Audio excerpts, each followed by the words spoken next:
다 같이 한번 읽겠습니다. 마가복음 1장 1절에서 3절. 하나님의 아들 예수 그리스도의 복음의 시작이라.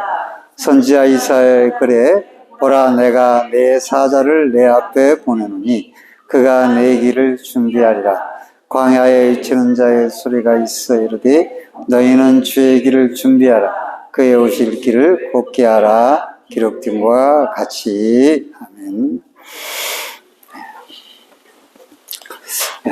지난 시간에 마가의 서론적인 부분들을 말씀드렸습니다. 마가는 마가 다락방이라고 후에 불리는 그런 그의 어머니가 초대교회 유력한 분이었고, 마가는 바나바의 생질이며 초기에 1차 전도여행 때 바울이 바나바와 함께 선교여행을 가면서 마가를 동행시켰지만 마가가 어렸기 때문에 중도에 포기하고 돌아와 바울의 실망을 샀지만 나중에 바울과 함께 복음을 전하다 갇히고 바울이 인생의 마지막에 디모데에게 올 때에 마가를 데려오라 라고 보고 싶어 했던 것들을 보여줍니다. 근데 마가 복음은 베드로와 더 밀접한 관계가 있다 말씀드렸습니다. 베드로 전서 5장에 보면은 베드로는 마가를 자기의 영적인 아들이라, 그냥 아들이라고 표현을 했습니다. 그리고 마가가 기록한 이 마가복음은 가장 사복음 중에서 먼저 기록됐는데 가장 베드로가 말한 모든 것을 세세하게 기록할 정도였고, 그 베드로의 허물과 실수도 다 기록함으로써 복음이라는 것은 마음으로 믿는 거지만 자기를 드러내는 것이 아니라 그리스도를 드러내는 거라 그렇게 말씀을 드렸습니다. 오늘은 우리가 복음 많이 듣고 마태복음, 마가복음, 복음을 붙이는데 이 복음이란 의미가 뭔가를 모르고 신앙생활을 할 수가 있어요. 복음을 딱 앞서가면 예수 그리스도께서 내 죄를 위해 십자가에 죽으심으로 내가 구원받았다. 내 죄의 사함을 얻고 하나님의 자녀가 되었다. 이게 압축된 복음입니다. 그런데 이 복음을 좀 확장시켜야 복음의 의미를 좀 더 정확하게 삶 속에서 누릴 수가 있는 거죠. 복음은 유앙겔리온이라고 그래요. 그것은 좋은 소식이다 이렇게 부르는 겁니다. 근데 이제 로마 시대 때 1세기에 유앙겔리온을 어떻게 쓰였냐 그러면 황제에게 대를 이을 아들이 났다든가 전쟁에서 승리 소식이 있을 때 유앙겔리온을 썼어요. 그런데 우리 성경은 이렇게 다 한글로 되어 있지만 히브리인들이 흩어져서 살면서 유대인들이 히브리어를 잘 못하게 되는 경우가 있었어요. 못하는 사람이 늘어나요. 우리도 그러잖아요. 미국에 이민 가면 2세대, 3세대 되면 한국말을 잘 못 쓰잖아요. 그거 똑같은 거예요.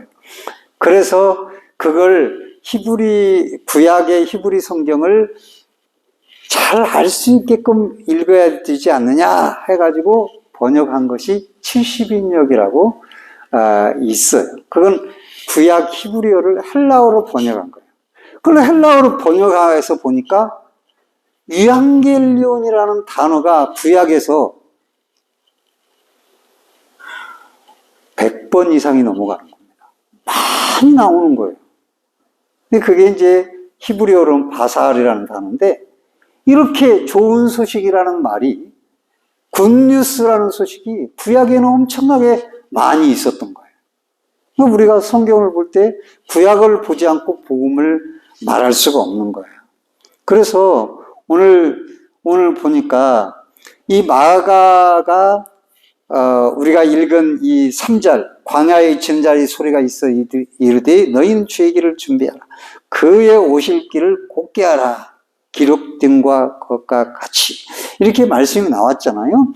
이게 어디서 나와요? 이사야에서 40장을 인용한 거예요. 그러니까 마가가 이사야 40장을 뒤적뒤적 해가지고 요즘 말로 하면 그걸 인용해서 이 지금 3절을 기록을 한 거라 이거예요. 이사야 복음서에 이 마가복음 기록한 것이 이사야서에 나오거든요. 근데 이사야 40장을 더 넘겨다 보면 52장 7절에 복음이라는 동사가 나와요. 조금 그렇지만 들어보셔야 돼요. 좋은 소식을 전하며 평화를 공표하며 복된 소식을 가져오며 라고 기록했는데 좋은 소식이 곧 복음이거든요. 예, 전파하다, 소식을 전하다. 구체적으로 그러면 이 좋은 소식이 뭐냐? 근데 뭐가 좋은 소식이야? 이렇게 물어볼 거 아니에요. 그러니까 52장 7절 하반부 이렇게 나옵니다. 이거 매우 중요해요. 좋은 소식을 전하며 평화를 공포하며 가져오며 또한 구원을 공포하며 시온을 향하여 이르기를 내 하나님이 통치하신다 하는 자의 산을 넘는 발이 어찌 그리 아름다운가. 내 하나님이 통치하신다 하는 것을 전하는 자의 발이 아름답다라는 거예요. 여기서 핵심이 뭐냐? 자, 따라서 합시다. 복음은 하나님이 통치하신다. 이게 복음을 확장할 때의 시작이에요. 복음이 뭐냐? 하나님이 나를 통치하시는 거예요. 이게 복음이에요. 하나님이 나를 다스리는 거예요. 이게 복음입니다. 조금 더 뒤로 가면 그럼 하나님이 다스리는 게 뭔데요? 이사야서 61장. 하나님이 어떻게 나를 다스려요? 1절에 이렇게 나옵니다. 주 여호와의 영이 내게 내리셨으니 이는 여호와께서 내게 기름을 부어사 가난한 자에게 아름다운 소식. 여기 아름다운 소식이 바살이에요. 복음이죠. 그 복음의 내용이 하반절부터 이렇게 나옵니다. 나를 보내사 마음이 상한 자를 고치며, 나는 그리스도죠. 마음이 상한 자를 고치며 포로된 자가 자유, 갇힌 자에게 노임을 선포.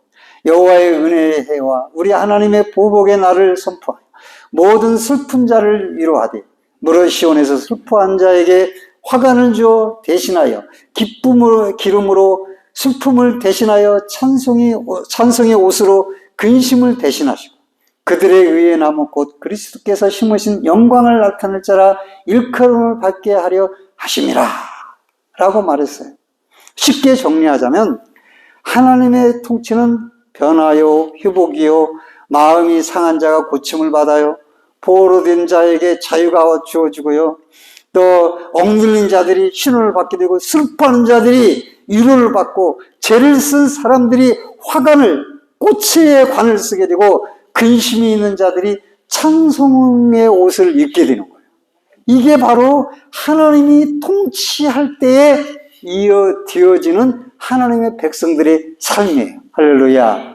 그러니까 내가 하나님의 통치를 받는다. 이게 복음이에요. 그럼 통치를 받는데 억눌려가지고 통치받는데 죽어 밟는 게 아니라 슬픔과 근심과 늙음과 죄에서 해방되고 그리고 근심에서 슬픔에서 화관을 대신 쓰고 근심에서 해방되고 오히려 상함에서 위로를 받고 그런 상태가 하나님의 통치라 이거예요. 그러니까 내가 지금 복음을 누리냐? 그건 하나님의 통치를 받고 있느냐? 그거고. 그럼 하나님의 통치를 받는 어때요? 맨날 근심과 억눌리고 염려에 사로잡히고 그냥 인간 어떤 속에서 끌어오르고 내가 이게 뭐야? 불만, 불평에 이거 하나님의 통치가 될 수가 없는 거예요. 그것이 바로 복음인 거예요. 그러니까 하나님의 명령, 영광이 드러나. 이게 하나님의 통치, 이게 복음입니다. 무엇에 슬퍼하고 무엇에 근심하고 무엇에 늘리고 사느냐. 그건 복음이 아닌 겁니다. 이사야서 61장에 예수님이 보면은 자기 동네에 61장을 예수님이 읽는데 자기 동네에 가가지고 안식일에 회당에 들어가서 이제 율법을 지키기 위해서 안식일에 회당에 갔죠. 당시에는 성경이 우리처럼 가지고 다니거나 뭐 이렇게 돼 있는 게 없어요. 앞에 딱 가죽으로 짐승의 양가죽 같은 걸로 양피지라 그러죠. 거기에 다 기록돼서 두 마리로 말려 있어요. 그리고 여러 개로 나눠져 있죠. 그 중에 주님이 골라서 하나를 읽으신 거예요.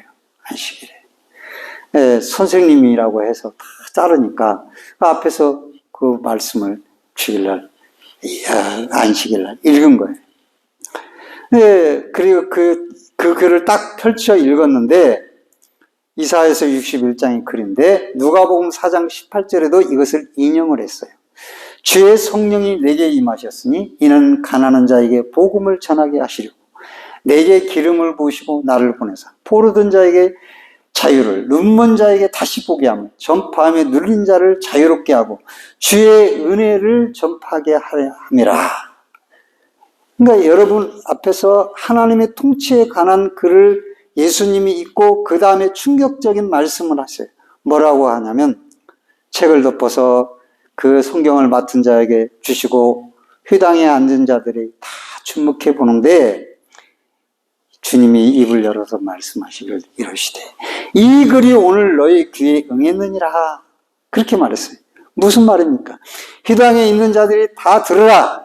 이사야 선지자가 말했던 하나님의 통치가 지금 너희에게 임했다.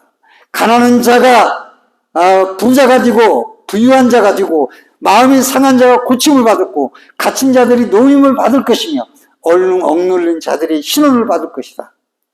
슬픈 자들이 옷을 근심으로 입지 않고 찬송으로 옷을 입고 또 제 대신 화관을 쓰고 상한 자가 위로를 받는 그런 하나님의 위로가 통치가 너희에게 임했다라고 선포하는 것입니다. 여기서 가난한 자들이 부하게 되고 부자가 되고 그러니까 땅의 재산을 말하는 게 아니죠.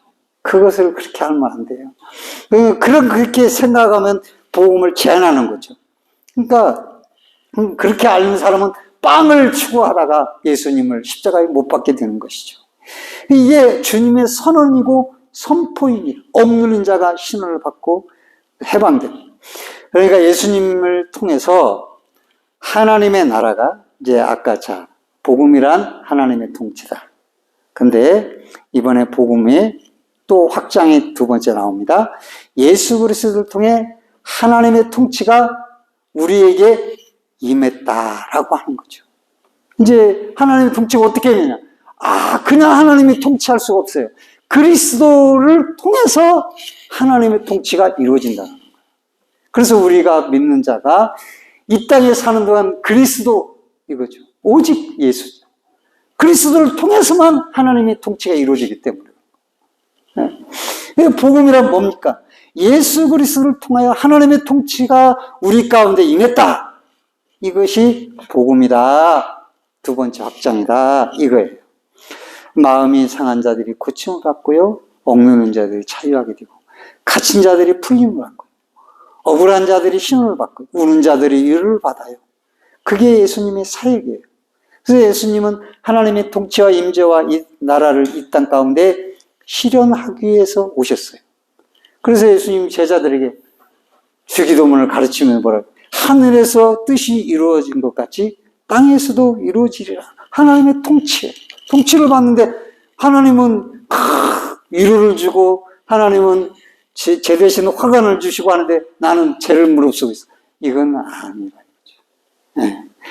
죄에서 해방시켜주는데 여전히 죄의 종로를 하고 이건 하나님의 통치가 땅에서도 그대로 이루어져야 되는 거예요. 그것이죠. 그것을 예수님이 친히 보여주었던 거예요. 그러기에 복음이 좋은 소식이에요. 우리는 너무나도 나쁜 소식 가운데 살아요. 가난의 문제를 안고 있잖아요. 우리는 가난합니다. 여기서 물질적인 가난만 말하는 게 아니에요. 심리적으로 다 가난해요. 마음이 빈약해요. 관계적으로도 굉장히 가난해요. 부유하지를 못해요. 우리 마음이. 네, 그래서 육체적으로도 가난하고 마음이 쌀쌀해요. 누군가를 사랑할 힘이 없고 누군가에게 양보할 힘이 없어요. 누군가보다도 내가 더 드러나야 되고 자꾸 자기 방어적 관계를 맺는 거예요. 신경질도 내고 화를 내고 자기를 지켜야 되기 때문에. 왜? 힘이 없으니까. 네? 짜증이 나는 거예요. 관계의 힘을 이렇게 손으로 뻗어서 관계를 맺으니 힘이 없는 거예요. 심리적으로 매우 우리가 가난한 거죠. 빈약한 거예요. 그게 우리의 현실입니다. 현실은 우리가 나쁜 뉴스 속에서 살아가요. 근데 여기서 굿뉴스, 복음이 뭡니까? 마음이 상한 자에게 회복이 일어나고, 죄에 눌린 자들이 죄로부터 자유함을 얻고, 심적으로 감정적으로 고갈되어 있는 자들이 에너지로 충만하게 일어나게 된다 라고 하는 것이죠. 옛날에는 예수 믿어도 죄에 눌려서 여전히 교회 오면 죄요, 또 나가면 또 죄에 눌려서 그렇게 살았는데, 이상하게 주님의 복음을 받고 영접하고 주님이 나를 통치하기 시작하자 나가서 세상이 물론 죄가 왔다 갔다 하지만은 그것이 뿌리를 내리지 못하고 막 떠나는 거예요. 떠나는 거. 그러니까 늘 은혜 가운데 충만 가운데 그렇게 살아갈 힘을 얻고 우리가 말씀의 능력으로 살아가는 하나님의 자녀가 되는 거예요. 이것이 바로 회복이 일어난다라고 하는 거예요. 이게 복음이에요. 그러니까 이 복음이 확 일어나니까 제자들이 이 자기 자신의 목숨을 주면서 그렇게 얻어맞으면서 그렇게 죽을 창칼 앞에서도 그리스도를 시인하며 그렇게 자기의 삶을 포기하고 주를 그리스도를 증거하는 그런 삶을 살게 되는 거예요. 이게 바로 복음의 능력 때문에 그런 거예요.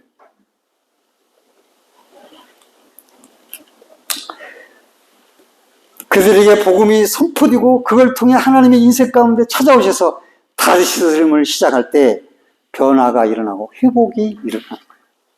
물론 제자들도 이 복음이 하나님의 통치가 딱 완전히 임하지 못했으면 계집종 앞에서 주님을 부인하기도 하고 십자가 앞에서 다 도망을 가기도 했고 그렇지만 이 통치가 복음이 확 밀려 들어오자 성령과 함께 그리스도의 죽음으로 말미암아 복음이 밀려오자 어떻게 됐어요? 그리스도를 위해서 일어나서 자기의 목숨을 내놓는 그런 신도들이 되었어요. 우리도 지금은 몰라요. 부모가 자식을 사랑하는지 잘 몰라요. 자식이 볼 때는. 그러나 위기가 올 때는 부모가 자식을 위해서 목숨을 버릴 수 있잖아요. 똑같은 거예요. 같은 거예요. 지금 우리가 주님을 얼마나 사랑하는지 몰라요. 말로만 사랑해도 막상 이가 닥칠 때는 복음의 능력으로 살지 않는 자 주님을 다 떠날 수 있어요. 그러나 그때 드러나요. 내가 주님을 얼마나 사랑했는지 드러나게 되는 거예요. 복음에 충만한 사람은 자기 목숨을 버리는 거예요. 그렇게 살아가는 거예요. 그래서 우리들이 복음은 죄를 이길 수 있는 힘을 주고요. 복음은 내 삶을 통제할 수 있는 능력을 줍니다. 그래서 복음이란 단어가 굉장히 흥미로운 단어예요. 자, 이제 복음의 세 번째 의미를 우리가 들어가 보는 거예요. 구약에서 이렇게 바살이라고 쓰였는데 이상하게 이 단어가 동사로 쓰이는 것과 명사로 쓰이는 것과 달라요. 자, 동사로 쓰이면 좋은 소식이다 이런 뜻이에요. 그러면 명사로 쓰이면은 좋은 소식 이렇게 돼야 되잖아. 근데 그게 아니에요. 살이다. 살이라는 말이 뭐예요? 이 살이란 말이에요. 살코기. 명사로 쓰이면 바살이 살코기예요. 희한하네. 왜 이렇게 살코기가 되는 거야? 그것도 복음으로 딱 복음 이렇게 해야 되잖아. 명사니까. 근데 살코기 이렇게 되는 거예요. 아니 그 좋은 소식이다. 이게 동사로 쓰이는데 왜 살코기가 되는 거야?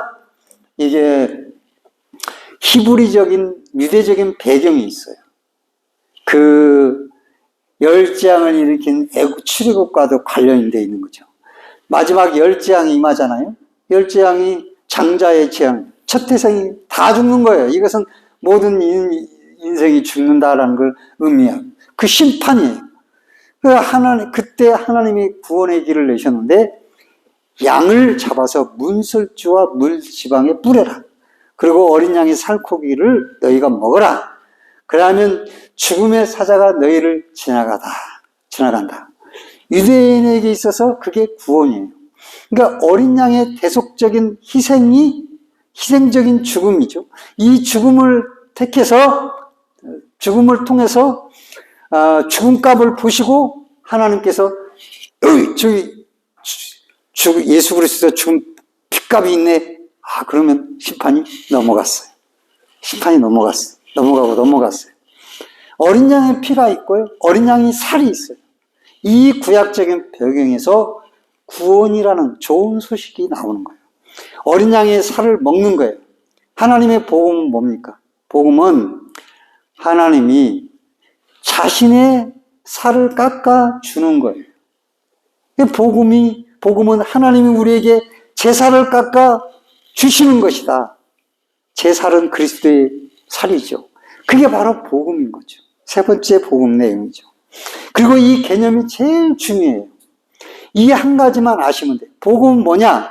하나님이 우리에게 제 살을 깎아 주시는 거예요. 자기의 살을. 하나님은 자신이 가장 사랑하는 독생자이신 예수 그리스도의 살을 깎아 우리에게 주셨어요. 성부 예수님은요. 그래서 어떻게 했습니까? 성만찬을 제정했잖아요. 그리고 말씀하시죠. 내 살을 먹어라.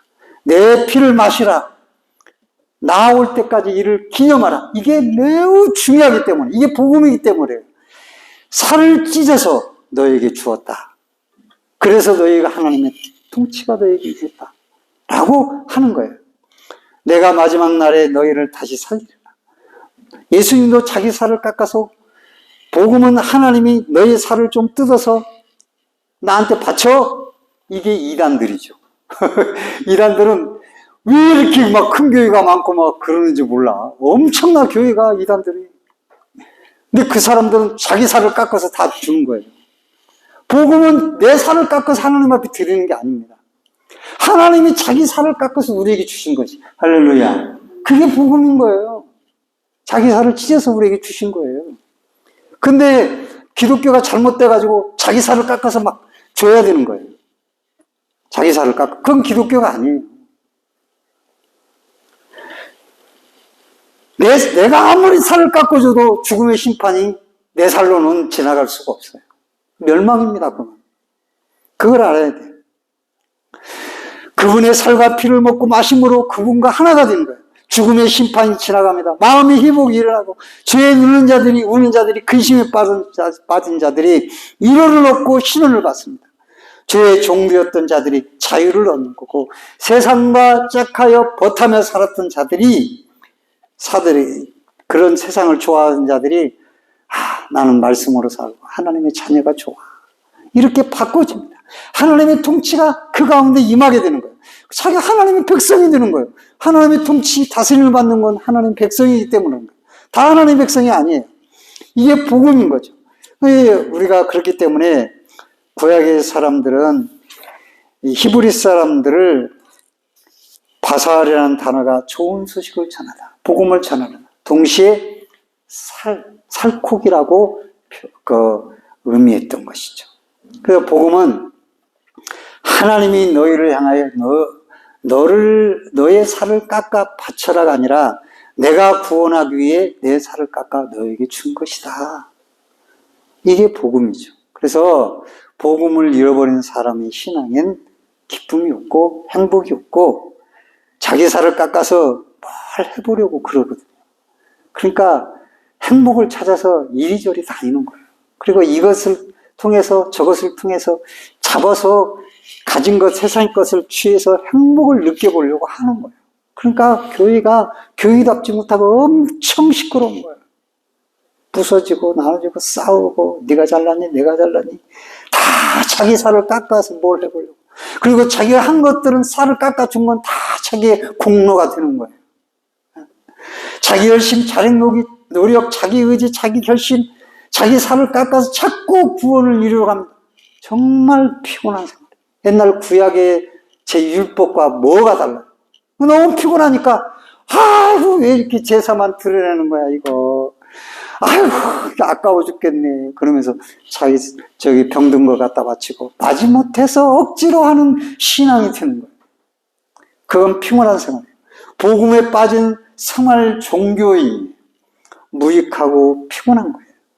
어떤 변화도 없고 상벌로 움직여 벌 받을까 봐. 아이고 주일 빠지면 벌 받는 거 아니야? 아니 뭐 이렇게 하면 복 받는데 그래가지고 신앙생활 하는 거예요. 어떤 변화도 없어요. 복 받기 위해서 교회 나오고 복음이 작동을 하지 않는 거예요. 그 심령에. 그러니까 복음이 아니에요. 그건. 복음은 하나님이 나를 위해 제사를 깎아주신 그 은혜와 사랑에 감동해서 나도 뭔가를 좀 드리고 싶다. 나도 살을 깎아드리고 싶다. 그 안에는 다른 거에 있지만 기쁨이 있고 자원함이 있고 그리고 충만함이 있고 은혜가 있어요. 예수님은 그리스도의 복음을 이미 선포하셨어요. 그래서 우리가 복음을 만나면 우리의 삶이 바꿔져야 돼요. 그런데 불순물이 많이 끼어있고 나도 세상 것에 완전히 불순물인데 말씀도 불순물이 많이 끼어있어가지고 불순물이 너무 혼재 있으니까 성도들이 순수 복음이 되지 못하고 온갖 잡동사니로 이 복음에 잡동사니가 끼어있어서 너무 불순물이 많아서 내가 믿음이 좋다고 하는데 안에서 보면 전부 냄새나는 불순물이다. 그러니까 복음을 잘 이해하지는 못하니까 은혜는 자꾸 고갈되어 가고 그리고 뭔가 자기가 막 상벌로 하려고 하는 그런 행위적인 기독교가 만성하게 돼요. 그래서 우리는 나를 위해 제사를 깎아주신 하나님의 사랑과 은혜에 감사해서 내가 주님 앞에 무엇을 드릴까 참문하면서 내 안에 하나님 주신 은혜와 사랑과 행복이 회복되어서 이 복음을 누리면서 하나님의 다스림을 받고 이 땅을 살아가는 것이 저와 여러분의 삶이 되어야 되는 거예요. 오늘 말씀을 맺으면서 이 복음이 여러분에게 선포되었으니 그 복음을 받고 믿고 그 주님을 만나고 이렇게 복음을 누리는 하나님의 백성들의 삶을 살리시기를 주님의 이름으로 간절히 축원드립니다. 찬송 부르시고